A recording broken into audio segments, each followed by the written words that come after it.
तो हेलो दोस्तों, नमस्ते, प्रणाम। मैं आरती आप सभी का स्वागत करती हूँ तहे दिल से। तो आप लोग कैसे हैं? उम्मीद करती हूँ अच्छे होंगे, जहाँ भी होंगे स्वस्थ होंगे, मस्त होंगे। और देखिए, आज पंचमी का दिन है दोस्तों। आज झालो झूलने का बहुत ही प्यारा मौसम है। तो एक मेहंदी के ऊपर गीत बनाई हूँ, जैसा भी लगा कमेंट में ज़रूर बताइएगा। प्यारा सा गीत है, फुलवा के सुनिएगा, आपको अच्छा लगेगा। उम्मीद करती हूँ कि अच्छा लगेगा। जातड़ा मेहदावल के बजरिया ए बालम, लेह ले अइहा मेहंदी के गठरिया ए बालम, लेह ले अइहा मेहंदी के गठरिया ए बालम, लेह ले अइहा मेहंदी के।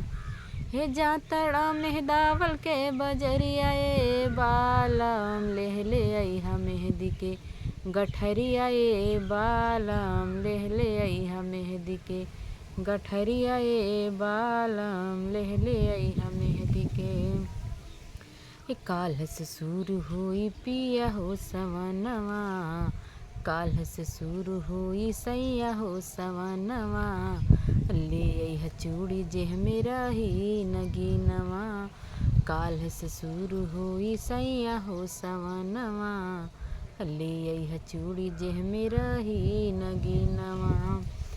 कहतानी बतिया ना भूलैहा ए बालम, कहतानी बतिया ना भूलैहा ए बालम, लेह ले अइहा मेहंदी के गठरिया ए बालम, लेह ले अइहा मेहंदी के गठरिया ए बालम, लेह ले अइहा मेहंदी के। जातड़ा मेहदावल के बजरिया ए बालम, जातड़ा मेहदावल के बजरिया ए बालम, लेह ले अइहा मेहंदी के गठरिया ए बालम, लेह ले अइहा मेहंदी के।